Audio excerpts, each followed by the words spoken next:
has perplexed Arjuna and confused his determination. Arjuna understands that renunciation in knowledge involves cessation of all kinds of work performed as sense activities.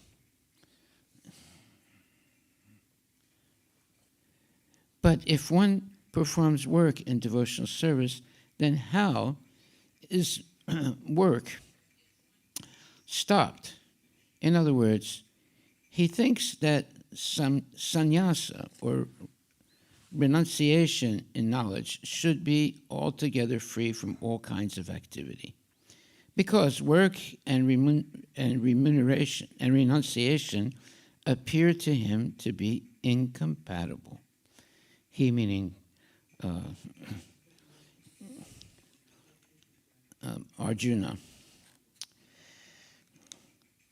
He appears not to have understood that work in full knowledge is non-reactive and is therefore the same as inaction.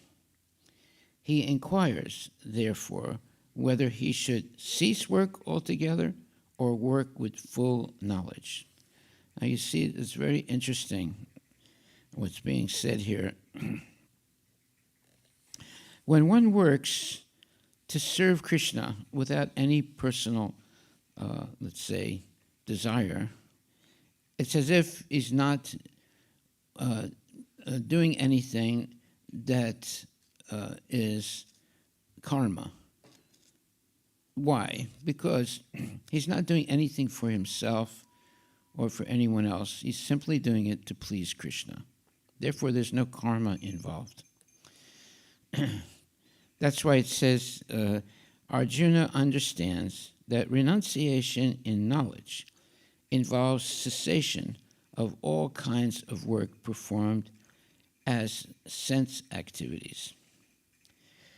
But if one performs work in devotional service, then how is work stopped? In other words, he thinks that sannyasa or termination or renunciation in knowledge should be altogether free from all kinds of activity. Because work and renunciation appear to him, meaning Arjuna, to be incompatible. He appears not to have understood, meaning Arjuna has not understood, that work in full knowledge is non-reactive, meaning there's no karma involved, and is therefore the same as inaction. He inquires, therefore, whether he should cease work altogether or work with full knowledge. Now we're going to find out. Sannyasa karma yogascha nishreyasya kara uda tayostu karma sanyasyat karma yoga vivishyate. The personality of Godhead replied, the renunciation of work and work in devotion are both good for liberation, but of the two, work in devotional service is better than renunciation of work. Okay, so work in devotional service, not simply work, but work in devotional service.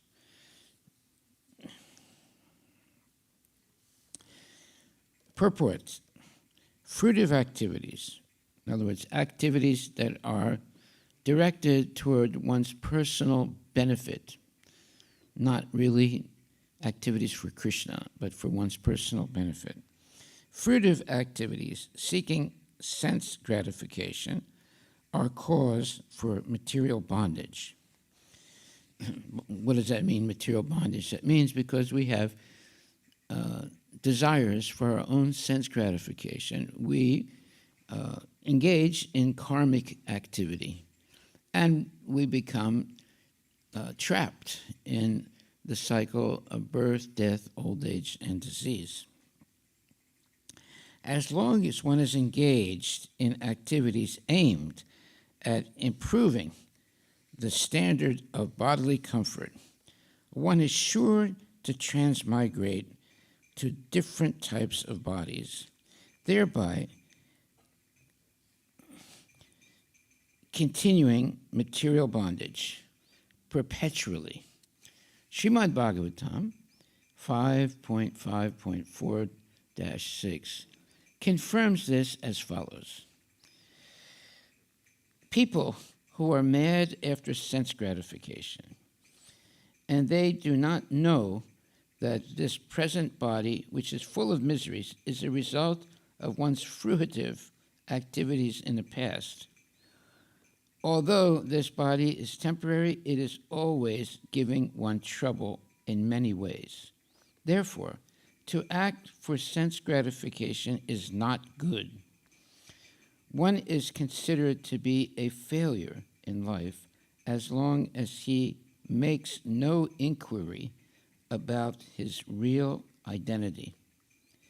As long as he does not know his real identity, he has to work for fruitive results, for sense gratification, and as long as one is engrossed in the consciousness of sense gratification.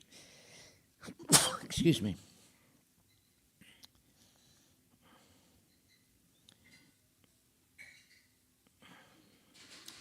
As long as he does not know his real identity, he has to work for fruitive results, for sense gratification. And as long as one is engaged or engrossed in the consciousness of sense gratification, one has to transmigrate from one body to another. Although the mind may be engrossed in fruitive activities and influenced by ignorance, one must develop a love for devotional service to Vasudeva, Krishna. Only then can one have the opportunity to get out of the bondage of material existence. Well, here, a very profound statement. Everyone who has a material body is bound by the laws of material nature for repeated birth and death. One can only be free of that vicious cycle of repeated birth and death by surrendering completely to Krishna and engaging in devotional service to the Lord. Without that, simply living a life of eating, sleeping, mating, and defending like animals, one will always be a victim of repeated birth and death in the material world. To become liberated from this vicious cycle of birth, death, old age, and disease, one must take up devotional service to Krishna with the help of a genuine devotee of Krishna. Otherwise, there's no possibility of becoming actually liberated from birth and death. So, who is that person who's going to help us? It is definitely a genuine devotee of Krishna who will instruct us in Bhagavad Gita and Srimad Bhagavatam so that we can be fully educated in spiritual knowledge and not be fooled by all the false, false things that people are seeing, such as eating meat, gambling, illicit sex, intoxication, having really nice cars and nice houses. There's nothing wrong with houses and cars, but if they're used for sense gratification, it's wrong.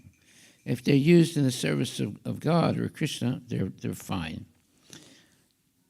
So, therefore, it says here, people are mad after sense gratification. Okay, let's understand what that means, sense gratification. What are the senses? Our eyes, ears, nose, tongue, skin, etc. These are the way we perceive things by hearing, seeing, tasting, and so forth.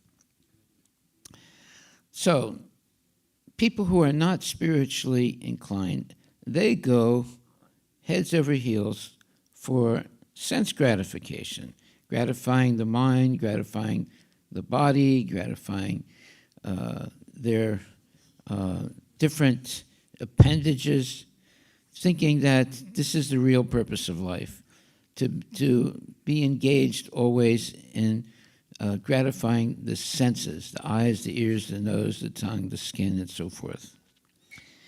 So people are mad after sense gratification, and they do not know that this present body, which is full of miseries, is a result of one's fruitive activities in the past. Yeah, we all have an eternal life. Yeah, thank you very much. That is, we have, our body is not eternal, but our soul is eternal. So as long as we remain in ignorance of our soul, we continue the cycle of birth, death, old age, and disease over and over and over again. And through also the 8,400,000 species of life. We don't always get a human body. If you have a human body, that's a very rare and precious thing, because it's only in the human body that we can understand our relationship with Krishna. The dogs can't understand, the cats can't understand, the insects can't understand. Only a human being who is under the, let's say, instruction of a bona fide spiritual master, that person can understand. Understand what? Understand what we're really meant to do. We're not meant to make a lot of money or have nice cars or be highly educated or any of those things. Of course, if you can do those things at the same time be Krishna conscious, it's okay. But actually, whether you are a highly educated person or you're not so educated, doesn't matter. What matters is if one has love and devotion for Krishna. That person is a real person. Simply being very intelligent, simply being very rich, simply having a lot of fame, that is not the real purpose of life. The real purpose of life is to understand our relationship with Krishna and act in it. Whether we're rich or poor, whether we have a nice house or not a nice house, being dedicated to serving Krishna with whatever Krishna gives us. So some people will have more than other people.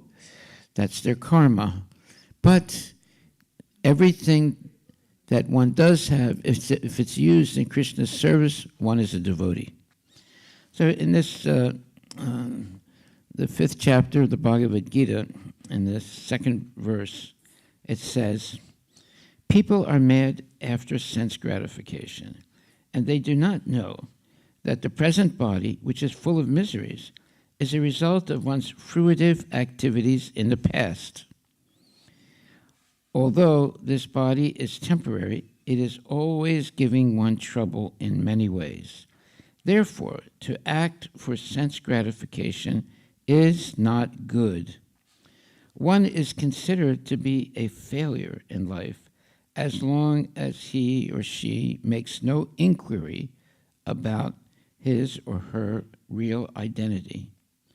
As long as he does not know his real identity, he has to work for fruitive results, for sense gratification, and as long as one is engrossed in the consciousness of sense gratification, one has to transmigrate from one body to another.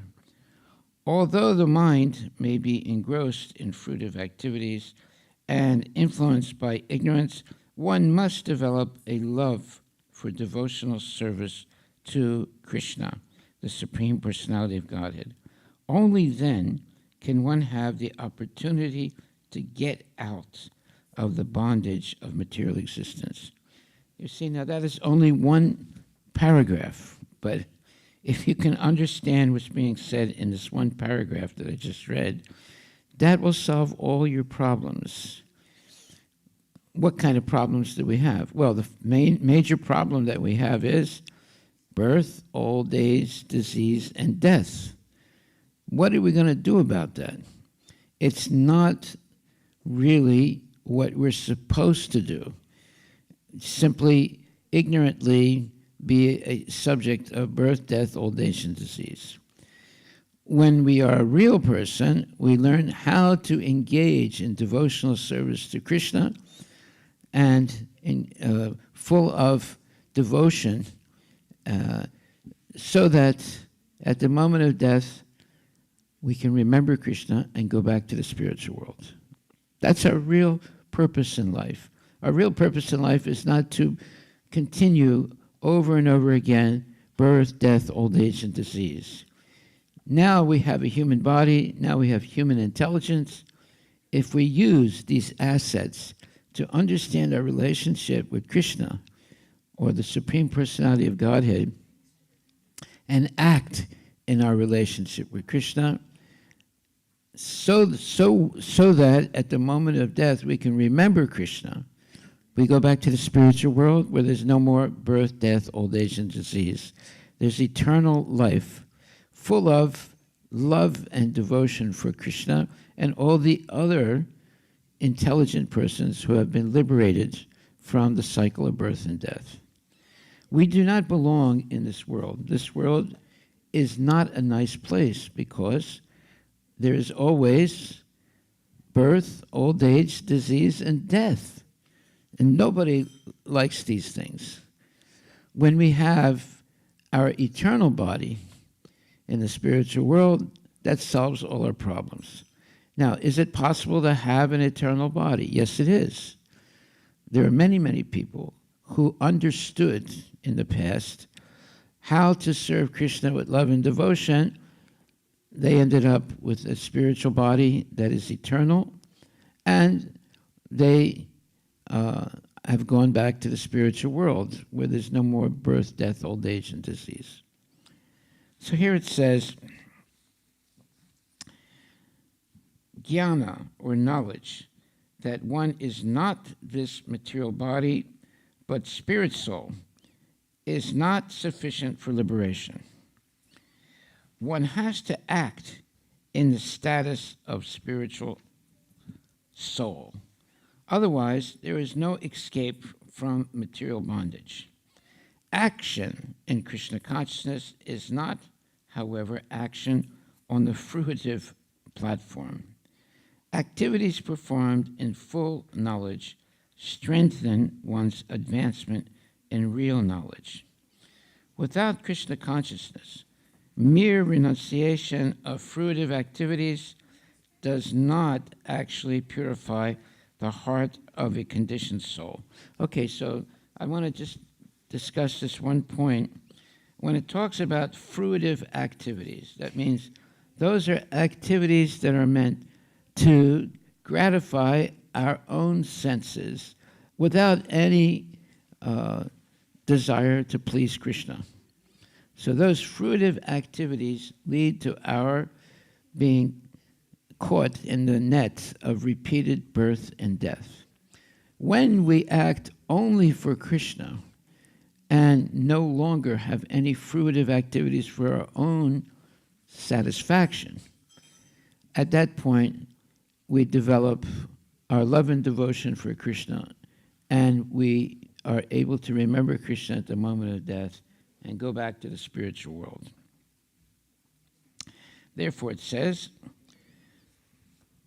jnana, or knowledge, that one is not this material body, but spirit soul, is not sufficient for liberation. One has to act in the status of spirit soul. Otherwise, there is no escape from material bondage. Just like here in the temple, Eventually, if you come regularly to the temple, you'll begin to understand what devotional service means.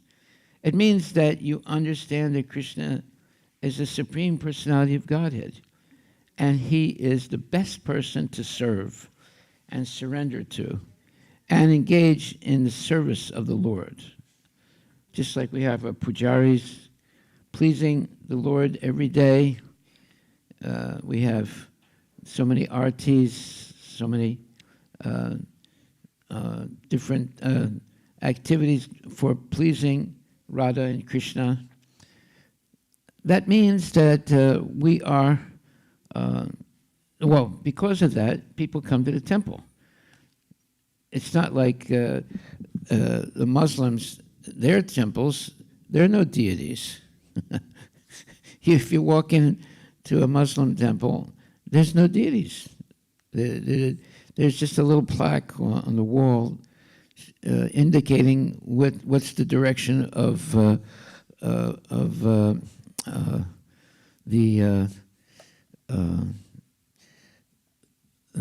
what is it called?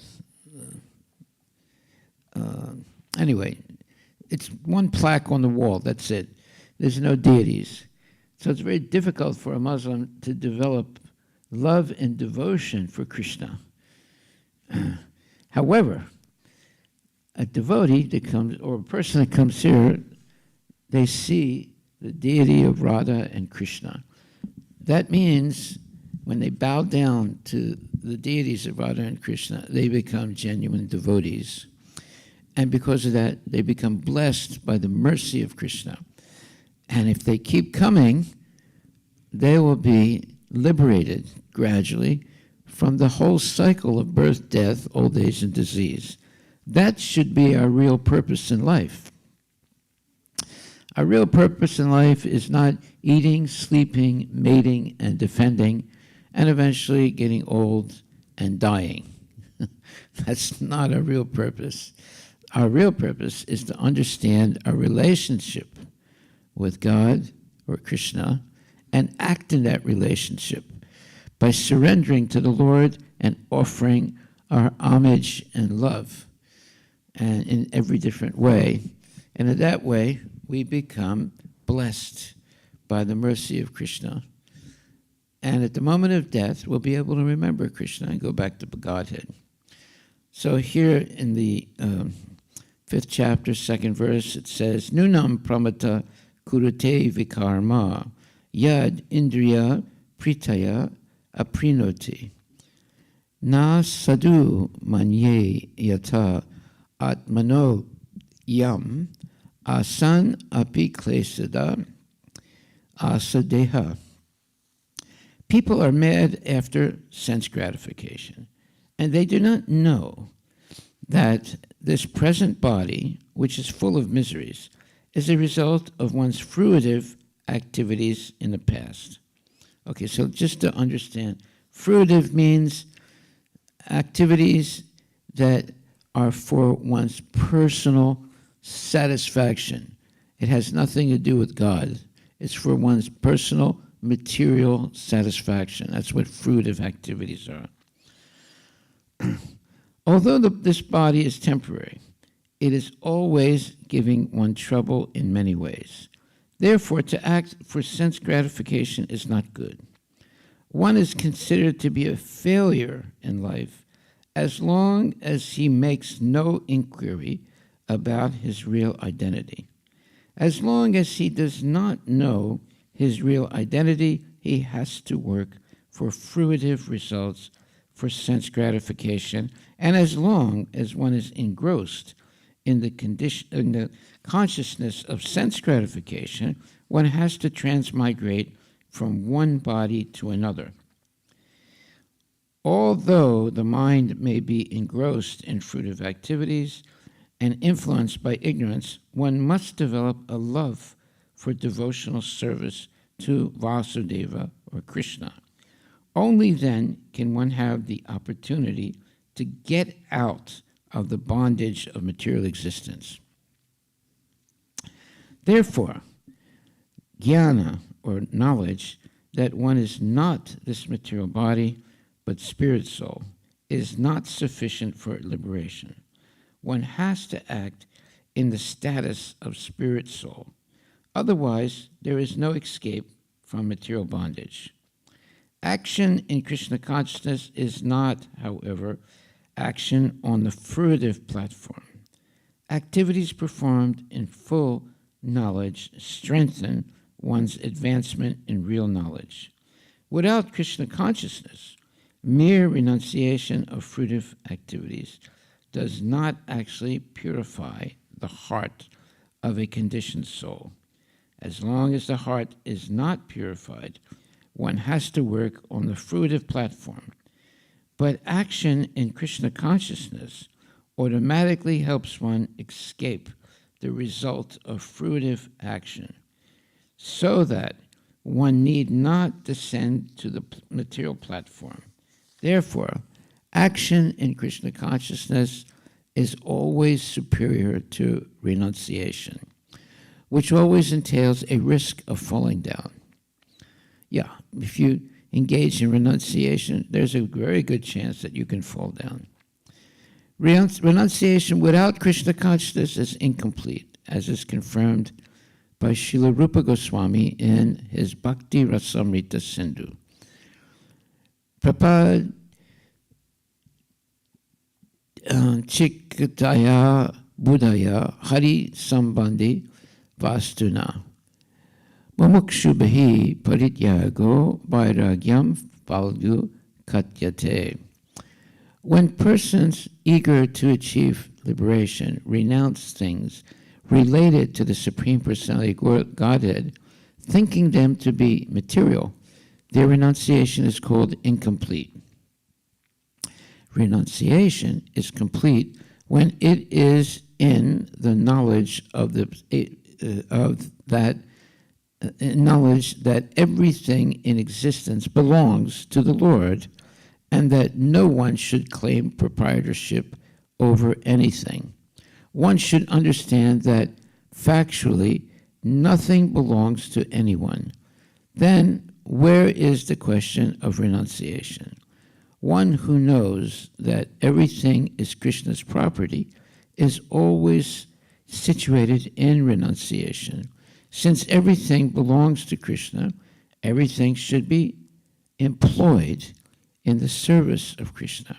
This perfect form of action in Krishna consciousness is far better than any amount of artificial renunciation by a sannyasi of the Mayavadi school. Hare Krishna, Krishna Krishna, Hare Hare, Hare Rama, Rama Rama, Hare Hare. Jai Shri Krishna Bhagavan Ki Jai.